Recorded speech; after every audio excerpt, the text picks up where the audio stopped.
Hello friend, today discuss mathematics paper first, chapter number 5 vectors. Previous year physics you have studied scalar and vector. So what is the meaning of scalar?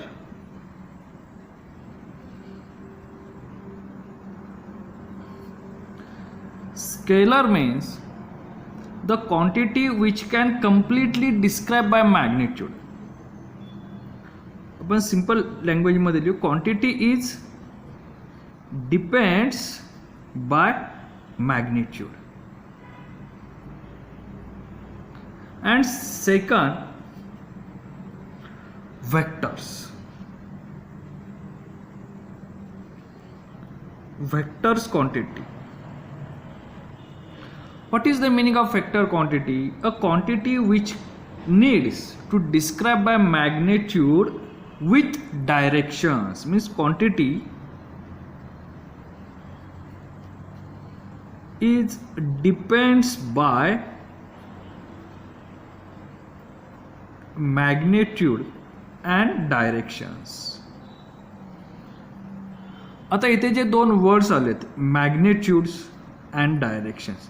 आता directions म्हणजे आपल्याला simple कळते की कुठली तरी तिला दिशा आहे, जी काय आपली क्वांटिटी आहे, फिजिकल क्वांटिटी. आता हे फिजिकल क्वांटिटी टाईप्स आहेत, त्यामधली जी स्केलर क्वांटिटी आहे किंवा वेक्टर क्वांटिटी आहे, तिला जर एखादी डायरेक्शन्स असेल तर ती काय झाली, वेक्टर क्वांटिटी झाली. आणि मॅग्निट्यूड ह्या शब्दाचा अर्थ काय? मॅग्निट्यूड म्हणजे तिची व्हॅल्यू इन न्यूमेरिकल नंबर्स. म्हणजे न्यूमेरिकल्स नंबर्समध्ये जर तिची व्हॅल्यू असेल आणि तिला एक पर्टिक्युलर डायरेक्शन्स असेल तर this physical quantity is the vector quantity. असं सिंपल लॉजिक्स आहे जे तुम्ही फिजिक्समध्ये शिकले. आता त्याच क्वांटिटी मॅथ्समध्ये कशा डिस्क्राईब होत आहेत किंवा हे मॅथ्समध्ये कसं काय येते, तर हे सिंपल आहे. आपल्याकडे ग्राफ, हे जर आपण ग्राफने जर ड्रॉ केलं तर हा झाला एक्स ॲक्सिस, हा झाला वाय ॲक्सिस. इथे ओरिजिन आहे, इथे ॲट पॉईंट मी ए लिहितो आणि हा इथे ए पॉईंट दाखवतो. तर ह्या ए पॉईंटची मला मॅग्निट्यूड्स माहिती असेल, तो कुठल्या पोझिशन्सला येते, पण त्याची डायरेक्शन्स मी सांगू शकतो का? तर मला ते डायरेक्शन सांगता येणार. पण जर इथे मी दुसरा पॉईंट घेतला, पॉईंट बी, आणि हे जर दोन्ही पॉईंट जर मी असे जोडले तर इथे मला एक पर्टिक्युलर डायरेक्शन सांगता येते की तो ह्या पॉईंट्सनी गेला. जर इथे मी घेतला पॉईंट सी तर मला तो असाच दाखवता येतो की तो ह्या डायरेक्शन्सनी गेला. म्हणजे आता ह्या दोन पॉईंट्सला इथे काहीतरी त्याचे कोऑर्डिनेट असतील एक्स वाय, इथे काहीतरी असणार x1 y1, इथे आपण कन्सिडर करू x2 y2. तर हे कोऑर्डिनेट्सनुसार ह्या ए टू बीची direction along the x axis झाली, आपण कन्सिडर करू, आणि ए टू सीची directions along the Y axis झाली. म्हणजे आपल्याला डायरेक्शन मिळाली. आता मॅग्निट्यूड्स म्हणजे काय? तर ए पासून बी पर्यंतचं असणारं डिस्टन्स म्हणजे लेंथ ऑफ ए बी. तर लेंथ ऑफ ए बी ही लेंथ ऑफ ए बी काय झाली, त्याची मॅग्निट्यूड झाली. किंवा or length of A C ही काय झाली, त्याची मॅग्निट्यूड विथ पर्टिक्युलर डायरेक्शन्स. हे आपण बेसिक, आता हे आपण मॅथ्समध्ये पाहणार आहोत. आता वेक्टर्स, तर वेक्टर्स इथे जो आपण पाहतोय तो मॅथ्समध्ये कसा पाहायचा किंवा हे कसं लिहायचं, बरोबर की नाही? वेक्टर्स, तर consider the segments and its direction which shows by the arrow.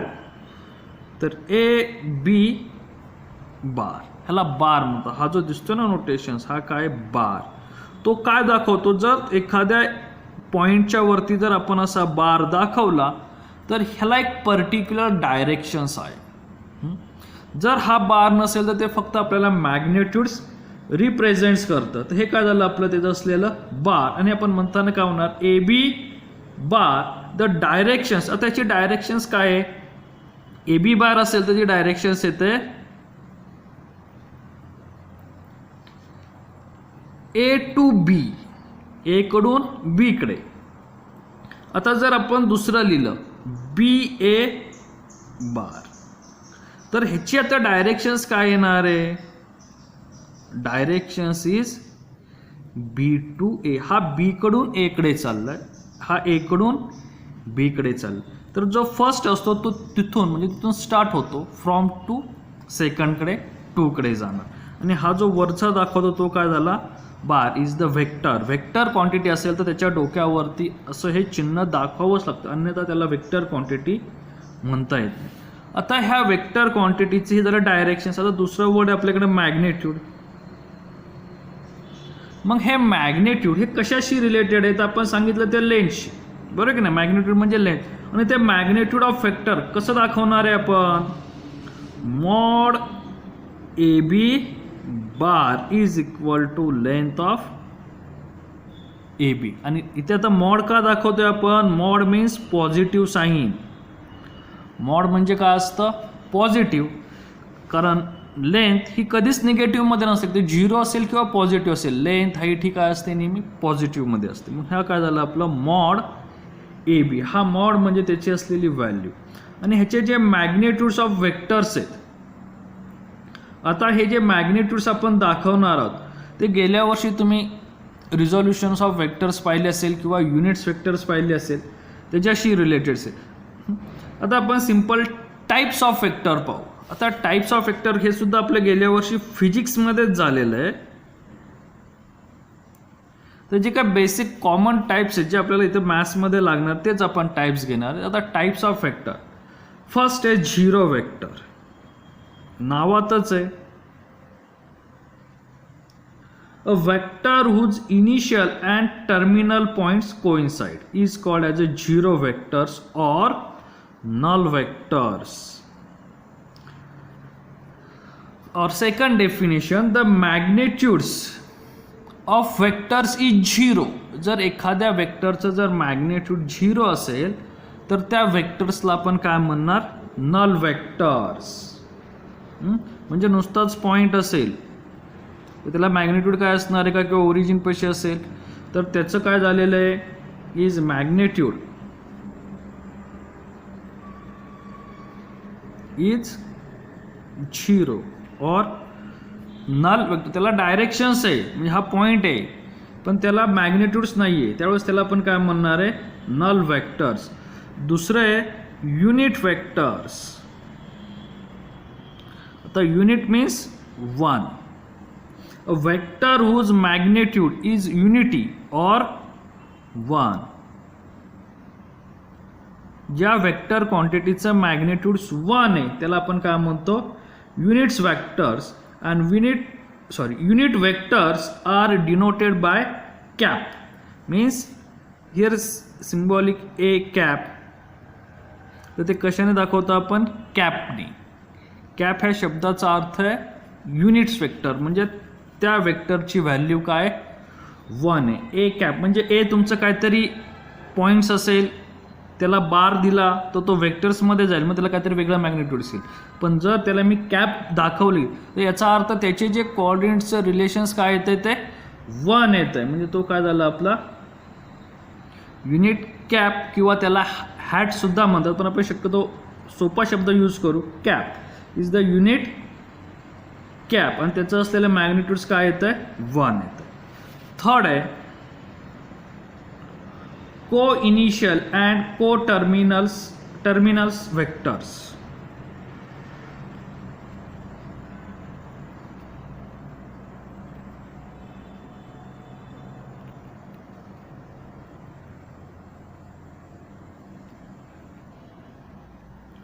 आता को मीन्स सारखे आणि इनिशियल म्हणजे सुरुवातीचे.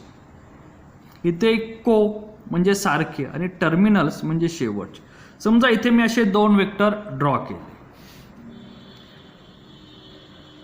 वेक्टर ए बार आणि वेक्टर बी बार. तर ह्या दोन्ही वेक्टरचा स्टार्टिंग पॉईंट्स काय सेम आहे. ज्या वेक्टरचा स्टार्टिंग पॉईंट सारखा असेल त्या वेक्टर्सला आपण काय म्हणणार, इनिशियल पॉईंट. म्हणजे starting means initial point same आहे की नाही, मग तो काय झाला को इनिशियल. आता को टर्मिनल्स म्हणजे काय की इथे सी वेक्टर्स ह्या डायरेक्शन्समध्ये आला आणि इकडून हा डी वेक्टर्स. ह्या दोघांचे एंड पॉईंट और फायनल पॉईंट्स की जिथे ते मीट्स होतात, कोइन्साइड होतात, जर त्यांचा एंड पॉईंट जिथे कोइन्साइड होतो त्या पॉईंट्सला आपण काय म्हणणार, टर्मिनल्स पॉईंट, आणि ते जे वेक्टर्स आहेत ते काय झाले कोटर, म्हणजे सी आणि D, C bar and D bar are co-terminal and A bar and B bar are co-initial. ते काय आपले co-initial वेक्टर्स आहेत. आता शेवटचा जो वेक्टर्स नेक्स्ट जो वेक्टर टाईप आहे तो म्हणजे इक्वल वेक्टर्स.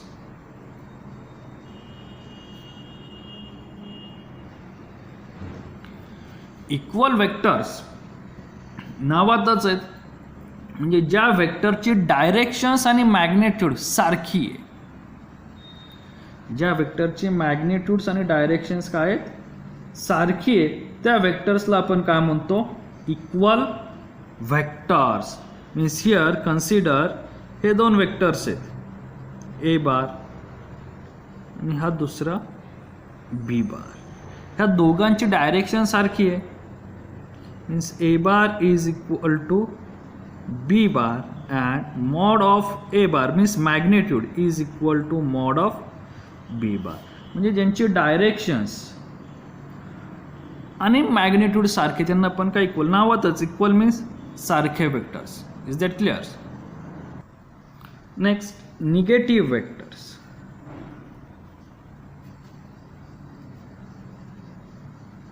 तर निगेटिव्ह वेक्टर्सलाच अँटी पॅरलल सुद्धा वेक्टर्स म्हणतात. निगेटिव्ह वेक्टर्स म्हणजे काय, the magnitude of two vectors is same but directions is opposite. म्हणजे हा ए बार ह्या दिशेने चाललाय आणि बी बार ह्या दिशेने चाललाय. म्हणजे आपण विथ डायरेक्शन्स पाहिलं तर या दोघांची डायरेक्शन्स काय येते, A bar is equal to minus B bar. Magnitude is same, कारण की मॅग्नेट्यूड आपण कशात लिहितोय, मॉडमध्ये लिहितोय, बरोबर आहे की नाही. आणि मॉडमध्ये असलेल्या सगळ्या व्हॅल्यू ह्या नेहमी कशा असतात, पॉझिटिव्ह असतात. म्हणून हे जे त्यांची डायरेक्शन्स बदलली, म्हणजे वेक्टर्सच्या डेफिनेशन्समध्ये किंवा फिजिक्सच्या तुम्ही डेरिव्हेशन्समध्ये पाहिले असेल पुष्कळ वेळा की पुष्कळ फिजिकल क्वांटिटीच्या पुढे किंवा फॉर्म्युलेच्या पुढे मायनस साईन आलेलं असतं. तर हे मायनस साईन काय इंडिकेट्स करतं, तर ह्या ज्या दोन क्वांटिटी आहेत त्या दोन क्वांटिटी एकमेकांना अपोजिट डायरेक्शन्समध्ये इंटरॅक्शन्स करतात. म्हणजे ए बार इज जर ह्या पॉईंटकडून, म्हणजे इथं आपण कन्सिडर करू हा ए टू बी पॉईंट्स, म्हणजे हा ए कडून बी कडे चाललाय आणि हा बी कडून ए कडे चाललाय. तर ह्या दोघांमध्ये जे रिलेशन्स तयार होतं ते निगेटिव्ह. आता हे कसं येतं, तर ए बी बार हे लिहिताना कसं लिहितात, बी बार मायनस ए बार. तर हे जे दिसतात हे पोझिशन्स वेक्टर्स आहेत. बीचे स्मॉल बी आणि कॅपिटलचे म्हणजे नेहमी ते स्मॉल लेटर्समध्ये लिहितात. आणि इकडे काय आहे, बी ए बार. बी ए बार म्हणजे काय आलं, ए बार मायनस बी बार. आता जर हे जर दोन मॅग्नेट्यूडनी सेम असतील आणि आपल्याला डायरेक्शन्समध्ये दाखवायचे असतील तर B bar minus A bar is equal to, इथं काय आलं, ए बार मायनस बी बार. हे सारखे दिसतात का, तर नाही दिसत. देअरफॉर किंवा इथेच आपण लिहू, मायनस जर बाहेर काढलं तर B bar minus A bar. मॅग्नेट्यूडनी same आहेत हे, मग डायरेक्शन्सनी त्यांची काय दाखवते, फक्त निगेटिव्ह साईन आले की नाही, बी बार मायनस ए बार. असं simple negative vectors or anti parallel vectors. Next point, algebra of algebra of vectors.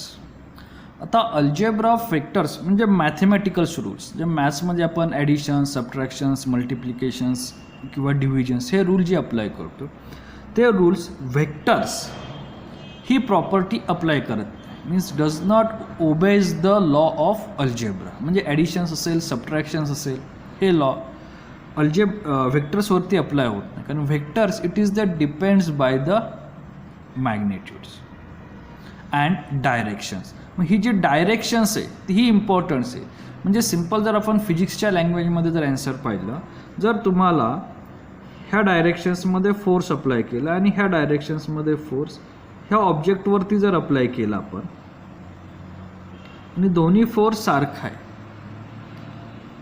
पण डायरेक्शन्स कशी आहे दोघांची अपोजिट आहे, एक ह्या डायरेक्शन्सने आला आणि एक ह्या डायरेक्शन आला, तर ह्याच्यावरती अप्लाय होणारा जो फोर्स आहे ज्याला आपण रिझल्टंट म्हणतो, मग तो रिझल्टंट फोर्स काय असतो तर ॲक्च्युअल्समध्ये तो 0 असतो. त्या ऑब्जेक्टवरती लागलेला फोर्स काय येतो 0 अप्लाय होतो. It is not possible for mathematical rules, कारण की हाई फोर्स येतो आणि हाई फोर्स येतो म्हणजे तिथं ॲडिशन्स व्हायला पाहिजे. ॲडिशन झाली तर फोर्स हा इन्क्रीज व्हायला पाहिजे, पण तिथं तो इन्क्रीज न होता काय झाला तो डिक्रीज झाला. का? It is depends by the direction, means magnitude with directions.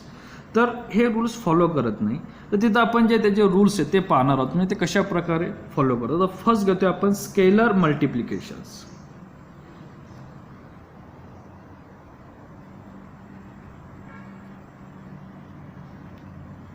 आता scalar it is only dependents by magnitudes, means here आपण एक वेक्टर ड्रॉ करू. हा ए बार वेक्टर्स आहे आणि हा इथून एवढा मोठा एक बी बार वेक्टर्स आहे. असे दोन वेक्टर्स आपण काय केले ड्रॉ केले. हा जो बी बार वेक्टर्स आहे तो 2 टाइम्स ऑफ ए बार आहे, म्हणजे इथून इथपर्यंत आणि इथून इथपर्यंत दोघांची डायरेक्शन सेम आहे, म्हणजे तो का झाला 2 टाइम्स ऑफ ए बार झाला. हे लिहिताना मी असं सुद्धा लिहू शकतो की नाही 2a बार, बरोबर आहे. मग हे जे मी 2a बार लिहिणार आहे त्यातला हा जो 2 आहे हा एक न्यूमेरिकल फिक्स नंबर आहे, म्हणजे तो काय स्केलर आहे, तो डायरेक्शन्सवर डिपेंड नाही, तो फक्त काय याच्या असलेल्या मॅग्निट्यूडशी रिलेटेड करतोय. म्हणजे ज्यावेळेस हा कॉन्स्टंट फॅक्टर येतो त्या कॉन्स्टंट फॅक्टरला आपण काय म्हणतो scalar multiplication, and it is denoted by K. आणि तो कशाने दाखवला जातो तर के ह्या क्वांटिटीने दाखवला जातो, त्याच्यावरती बार येणार नाही, तो फक्त स्केलर आहे. म्हणजे के इज एनी कॉन्स्टंट व्हॅल्यू, म्हणजे तुमचं असलेलं रिलेशन्स के ए जर असं तुम्ही जर ह्या बीची व्हॅल्यू जर पुट केली तर ते काय येणार magnitudes of K into A bar is equal to vectors. म्हणजे ए बार हा काय झाला तुमचा असलेला ए बार हे काय वेक्टरचं रिलेशन त्याचं मॅग्नेट्यूड हा के, म्हणजे ह्याचं म्हणजे ह्याचं आन्सर समजा मॅग्नेट्यूड पाहिलं आपण 2 आलं आणि ह्याचं आन्सर इथे आपण 3 लिहू, म्हणजे शक्यतो सारखं, म्हणजे त्याचं आन्सर काय झालं 6 झालं बी बारचं. मग आपण हे जे रिलेशन्स पाहिलं तर 2 × 3 is related to the A bar. मग हा जो 2 येतोय तो 2 म्हणजेच काय तर स्केलर मल्टिप्लाय, आणि हा 2 number always greater than to 0, कारण की तो जर 0 असेल तर व्हॅल्यू काय येणार आहे 0, बरोबर की नाही. मग तो जर ग्रेटर दॅन टू 0 असेल इज पॅरलल और सेम डायरेक्शन, आणि तो जर लेस दॅन 0 असेल तर इज अँटी पॅरलल और अपोजिट डायरेक्शन्स. हे लक्षात ठेवू.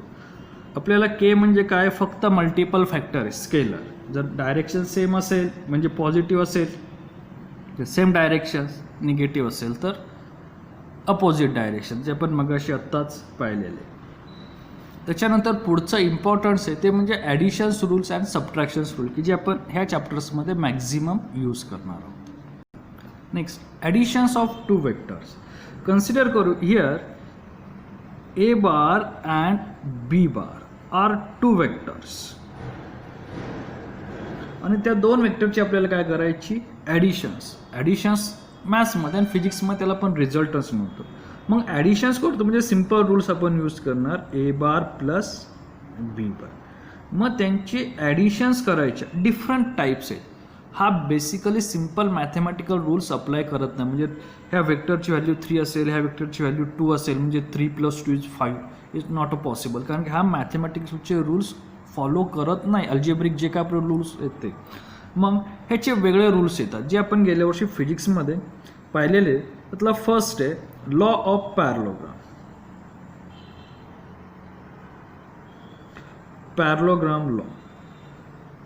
इथे एकाच पॉईंट्समधून म्हणजे ह्या हा काय झाला, कोइनिशियन्स पॉईंट्समधून दोन वेक्टर्स वेगळ्या डायरेक्शन्सनी जातात. ह्या डायरेक्शन्सनी गेला ए बार वेक्टर्स आणि ह्या डायरेक्शन्सनी गेला बी बार वेक्टर्स. आणि ह्या दोन वेक्टरची आपल्याला काय करायची, ॲडिशन्स करायची. तर लॉ ऑफ पॅरलोग्रामनुसार ह्या वेक्टरची जी ॲडिशन्स असते ती वेक्टरची ॲडिशन त्याच पॉईंट्समधून, म्हणजे इथे आपण कन्सिडर करू हा ओ पॉईंट आहे, इथे ए इथे बी. तर इथून पण ह्याच्यापासून तयार होणाऱ्या डायगोनल्सला, मग डायगोनलसाठी आपल्याला काय करावं लागेल, ह्याचा पॅरलोग्राम ड्रॉ करावं लागेल. Parallelogram means opposite sides are parallels, म्हणजे ह्याला ही पॅरलल आहे,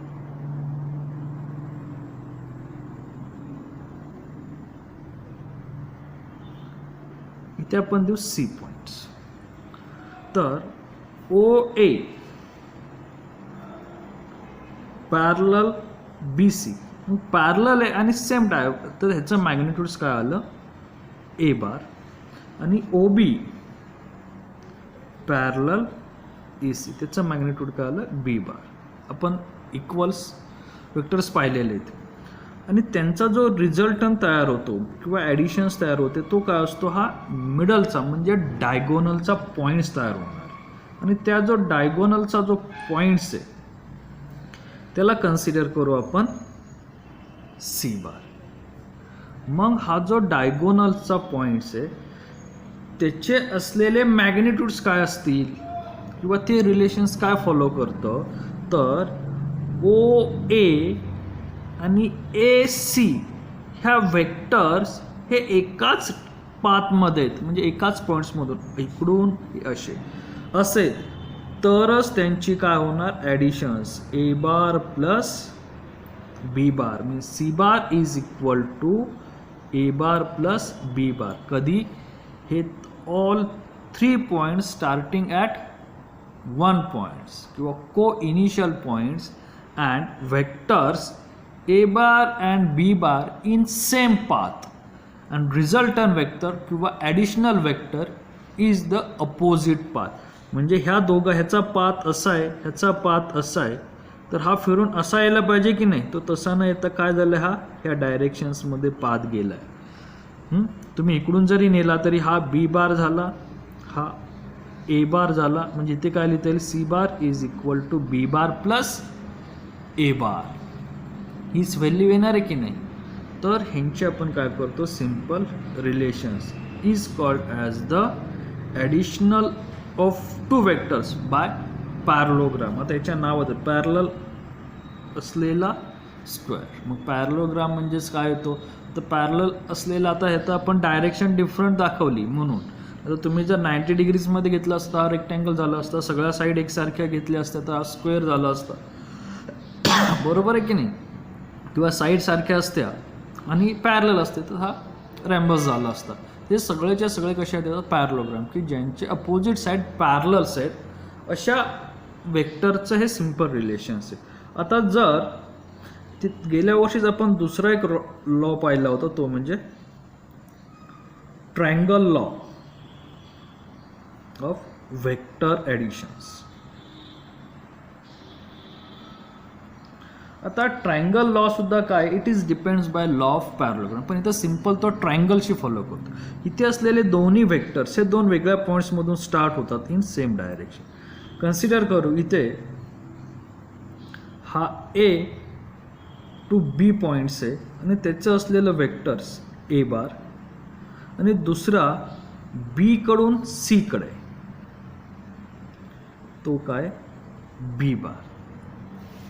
आणि त्यांचा जो रिझल्टन्स तयार होणार आहे तो ए पासून सी कडे, हा झाला त्यांचा रिझल्टंट ए टू सी.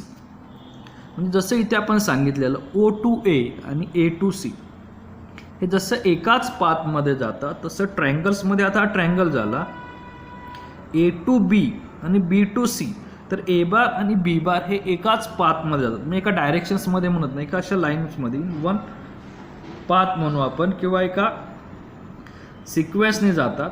आणि त्यांचा जो तिसरा वेक्टर्स आहे म्हणजे किंवा थर्ड साइड ऑफ ट्रायंगल किंवा remaining side of triangle is opposite directions. Means here AC bar is equal to A B bar plus B C bar. A C म्हणजे bar म्हणजेच काय, small C bar, A B bar small A bar plus B bar. हे काय झाली जी simple addition. Additions करताना ही directions इम्पॉर्टंट्स आहे. जर same डायरेक्शन्समध्ये असेल तरच आपण ॲड करतो. आता इथे आपण मॅथमॅटिकल्समध्ये का म्हणत नाही, कारण मॅथमॅटिकल्सचे जर आपण ट्रायंगलची जर डायग्रॅम ड्रॉ केली तर ह्या कोणत्याही दोन साईडची बेरजी तिसऱ्या साईड एवढी येत नाही. आपला पायथागोरस थेरम हा त्यांच्या स्क्वेअरच्या ॲडिशनचा आहे, सिम्पल ॲडिशनचा नाही आहे.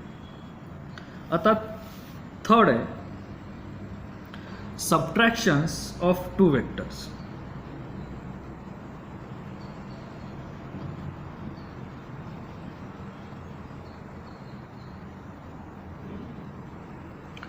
जशी आपण ॲडिशन्स केली तशी सबट्रॅक्शन सुद्धा होत असणार. तर सबट्रॅक्शनसाठी म्हणजे निगेटिव्ह वेक्टरची इथे आपण कंडिशन्स वापरतो. निगेटिव्ह वेक्टर्स कधी अप्लाय होतात, ज्यावेळेस दोन वेक्टरची डायरेक्शन्स अपोजिट असेल किंवा वेगवेगळे असेल तरच तिथे काय होतं, सबट्रॅक्शन्स होतं. कन्सिडर करू इथे ए पॉईंट्स आहे आणि ए कडून हा बी पॉईंटकडे वेक्टर्स गेला आहे ह्या डायरेक्शन्समध्ये, आणि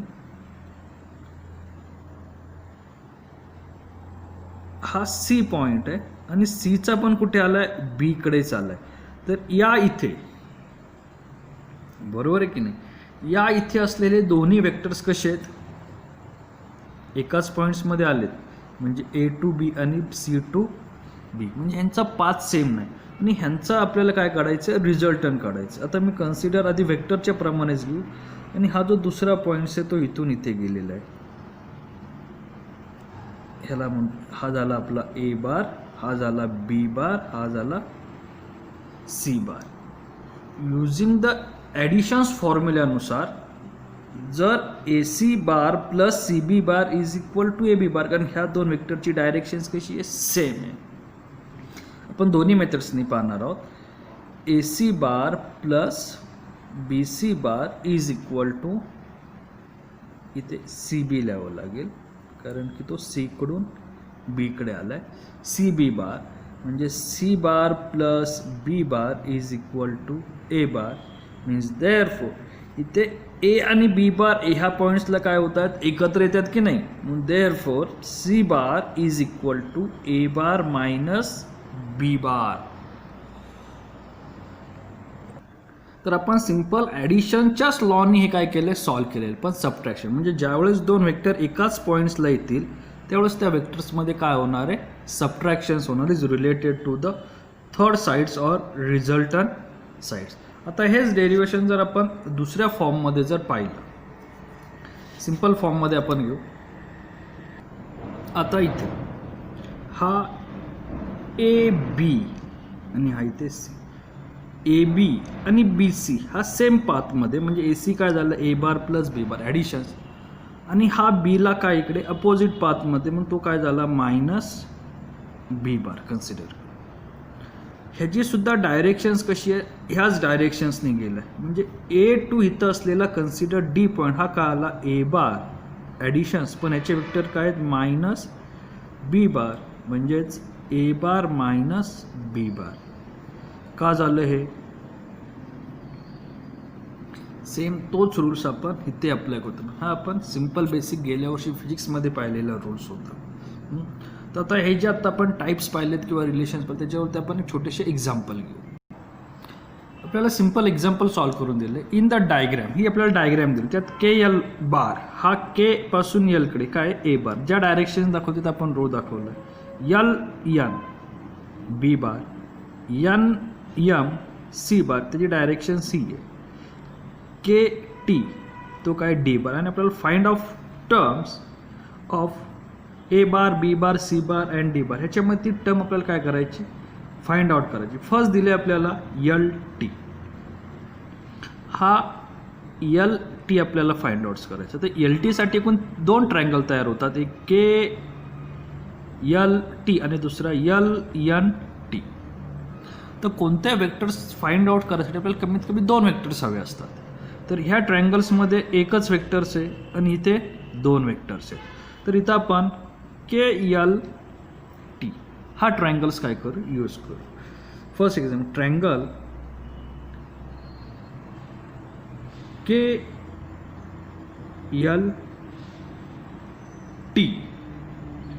using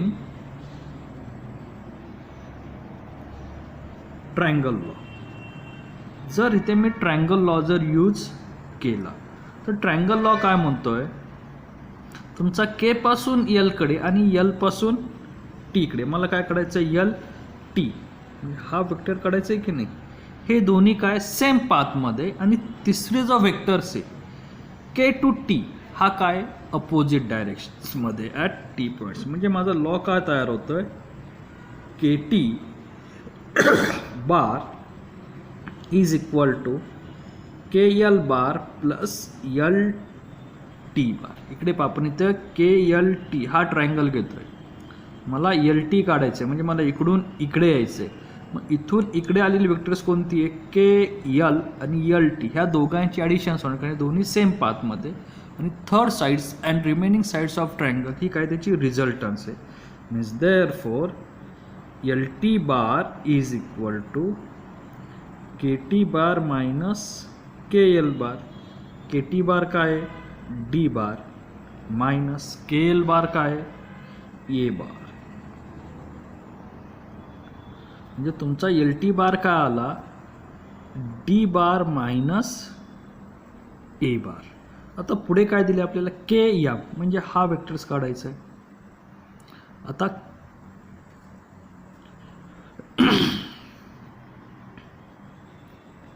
के एम बार्स. आता K M bars find out करण्यासाठी तर इथे जो आपल्याला दिलेला आहे K L L N N M, आणि आपल्याला हा के एम म्हणजे हा वेक्टर्स काय करायचं आहे, फाइंड आउट करायचं. तर याचेसुद्धा एक ट्रायंगल तयार होतो के टी एम. इथे फक्त मला के टीची व्हॅल्यू माहिती, टी एम किंवा एम टीची व्हॅल्यू किंवा त्याची डायरेक्शनसुद्धा माहिती नाही आहे. मग इथे कोणता रूल्स अप्लाय होतं, by using law of polygon. आता लॉ ऑफ पॉलिगॉन काय सांगतो, बरोबर आहे की नाही. तर हा जो वेक्टर्स आहे एल एन टी, इथे मला काय भेटेल, एन टी भेटेल.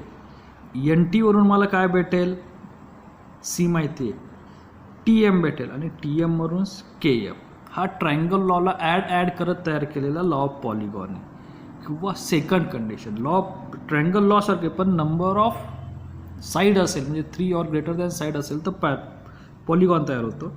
के पासून एल कडे सेम डायरेक्शन्स आहे, एल पासून एन कडे सेम डायरेक्शन्स आहे, एन पासून एम कडे सेम डायरेक्शन्स आहे, आणि जी फाइंड आउट करायची ती अपोजिट डायरेक्शन्स, म्हणजे ट्रायंगल्स लॉ सारखी.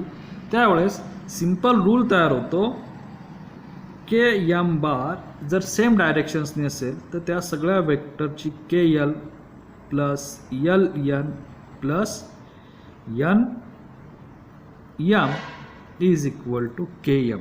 हे सगळेचे सगळे कसे हवेत, जोडलेले हवेत. म्हणजे तुमचं सिंपल वेक्टर्स काय तयार होतं, A bar plus B bar plus C bar.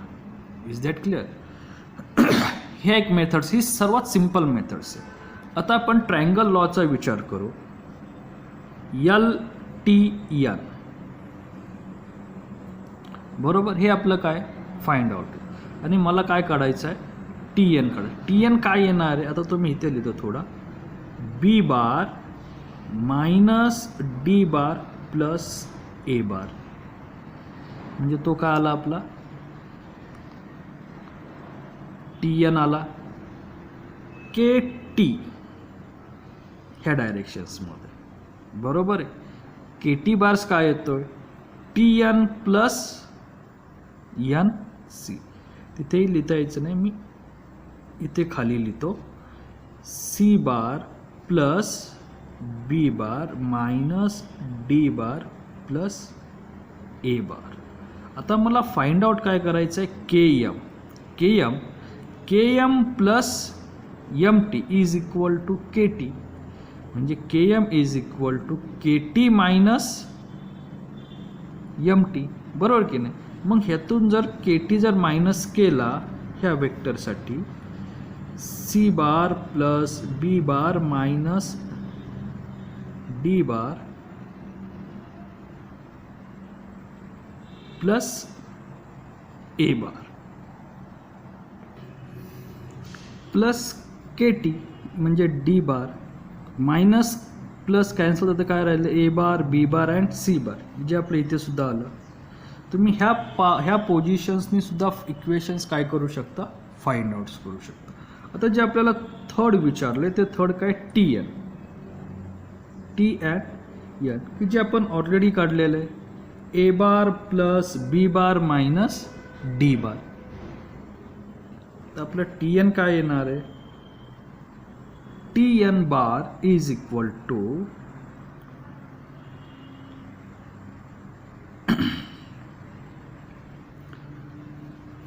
T N bar is equal to L N minus T L. मग एल एन काय आहे, बी बार, ह्याचं सबट्रॅक्शन्स म्हणजे minus D bar minus minus plus A bar is equal to A bar plus B bar minus D bar. येथे लक्षात हे कसं केलं, सबट्रॅक्शनच्या सिम्पल रूल्सनुसार हा टी एन आहे, L T plus T N is equal to L N. मला T N काढायचं म्हणजे एल टी तिकडे शिफ्ट केलं. एल टी काय आहे ते मी एल टी लिहितो म्हणजे आपल्या डायरेक्शन्सनुसार येईल एल टी. मग एल टी काय आहे, डी बार मायनस ए बार आणि मायनस केलं तर हा मायनस होणार आणि मायनस मायनस हा प्लस होणार म्हणजे simple A bar plus B bar minus D bar. आता आपण मॅग्नेट्यूड कसे फाइंड आउट्स करतात ते पाहू. म्हणजे इथे एक सिंपल एक्झाम्पल घेऊ, फाइंड द मॅग्नेट्यूड्स. मॅग्नेट्यूड आपण नेक्स्ट लेक्चर्समध्ये फाइंड करायला शिकणार आहोत, त्याआधी त्याची आपल्याला प्रॉपर्टीज पाहावे लागतील. लेक्चर्समध्ये काय सजेशन असतील ते कमेंट बॉक्समध्ये लिहा आणि लेक्चर्स कसं आहे तेही सांगा. Okay, thanks.